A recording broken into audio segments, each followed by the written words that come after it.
Kamusta? Paano kayo? Dito makikita ninyo kung paano lumalabas ang mga mensahe parehong sa PC at sa cellphone pagkatapos magpadala ng kampanya ng mga mensahe o broadcasts mula sa Colbert. Paano natin ito magagawa? Napakadali lang.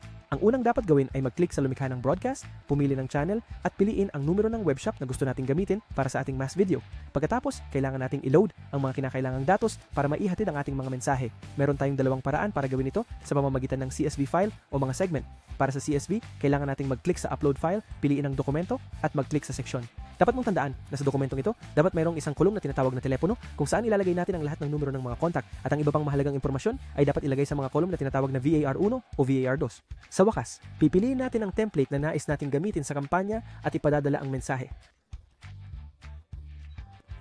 Sa kaso ng mga segment, susundin natin ang parehong proseso pero bago iyon, pipiliin muna natin ang segment ng mga contact kung saan gagawin ang mass sending.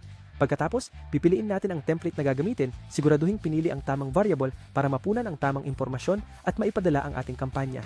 Para lumikha ng segment para sa malawakang pagpapadala, dapat tayong mag-click sa lumikha ng segments sa bilang ng mga contact, mag-filter sa pamamagitan ng pagpili ng iba't ibang option hanggang makuha ang listahan ng mga contact na nais nating gamitin, mag-click sa save at pangalanan ang segment na gagamitin natin para sa ating kampanya ng malawakang pagpapadala. Ngayon, gaya ng nakita natin kanina, para makagawa ng pagpapadala gamit ang mga segment, pumili lang tayo ng segment na gusto natin, piliin ang template ng mensahe at ang tamang variable na nais gamitin para sa template na ito at ipadala ang ating kampanya. Handa na.